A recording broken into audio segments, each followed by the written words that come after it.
Matinding init, Super El Nino parating na. Kaunting bagyo pero mas matindi at malakas na bagyo ang mabubuo sa kalagitnaan ng matinding init. Binabantayan na ngayon sa mga susunod na buwan. Magandang araw Pilipinas, ito ang PNN Panahon News Network, ang inyong daily weather authority sa bansa. Para sa real-time updates ng ating panahon, i-like, i-share at i-subscribe ang aming channel. Salamat sa inyong suporta. Mga kababayan, ngayong araw ng Miyerkules, April 22, 2026 na po tayo. Narito na ating update sa panahon. Mga kababayan, may mahalagang climate update tayong dapat paghandaan. Unti-unti nang dumarating ang El Nino at inaasahang lalakas pa ito sa mga susunod na buwan hanggang sa pagpasok ng huling bahagi ng taon. Bagamat tahimik pa ang sitwasyon ngayon sa Western Pacific, ang pag-usbong ng El Nino phenomenon ay maaring magdulot ng matinding init, tagtuyot at pagbabago sa galaw ng mga bagyo. Kaya mahalagang maintindihan kung ano ang maaring epekto nito sa ating bansa. Ang El Nino ay papalakas sa mga susunod na buwan.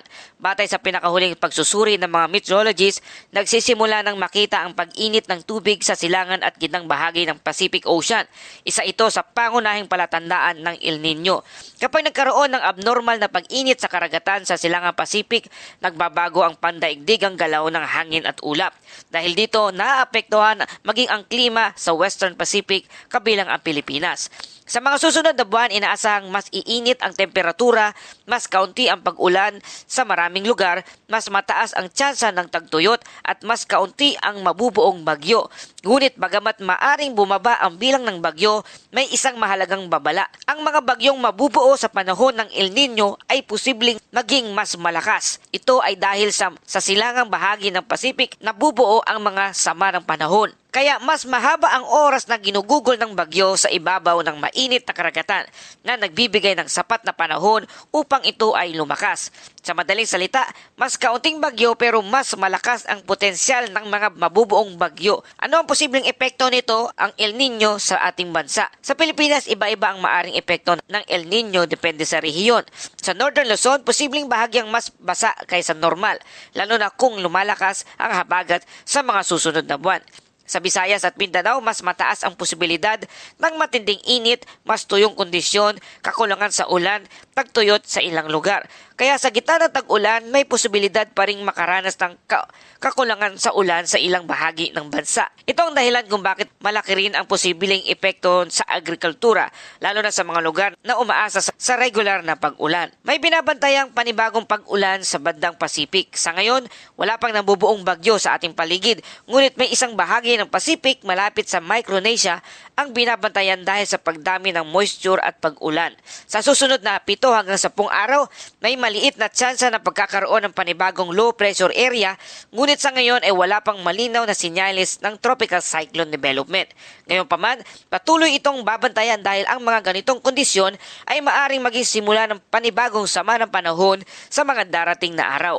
At narito ang lagay ng panahon sa ating bansa sa mga susunod na araw. Nananatiling mainit at kadalasang tuyo ang panahon sa malaking bahagi ng ating bansa.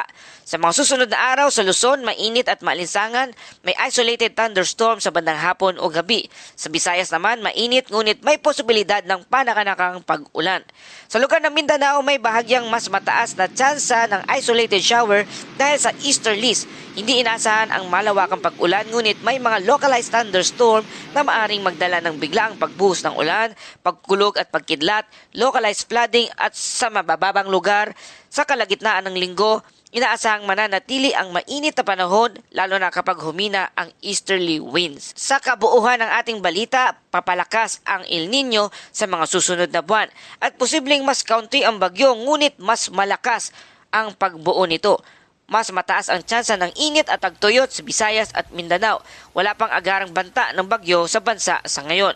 Mananatiling mainit at may isolated thunderstorm sa mga susunod na araw. Wala pang direktang banta ang bagyo, mahalagang paghandaan ang matinding init at kakulangan ng ulan na dulot ng parating na El Nino. At ako tayo sa ating Bible verse of the day mula sa Awit 46 verse 1, ang Diyos ang ating kanlungan at kalakasan, handang saklolo sa oras ng kaguluhan.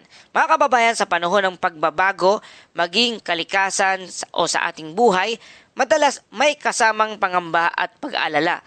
Ngunit pinapalalahanan tayo ng Diyos na siya ang ating kanlungan at kalakasan.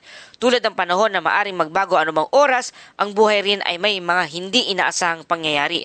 Ngunit ang presensya ng Diyos ang nagbibigay sa atin ng kapanatagan.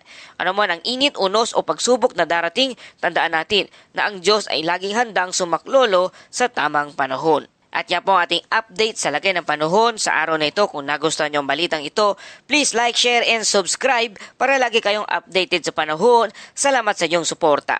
Ito ang PNN, Panahon News Network. Laging maging handa sa anumang pagbabago ng panahon. Para sa susunod na ulat, please like, share, and subscribe na kayo para lagi kayong updated dito sa lagay ng panahon. At yan po ang ating balitang panahon. Hanggang sa muling ulat panahon.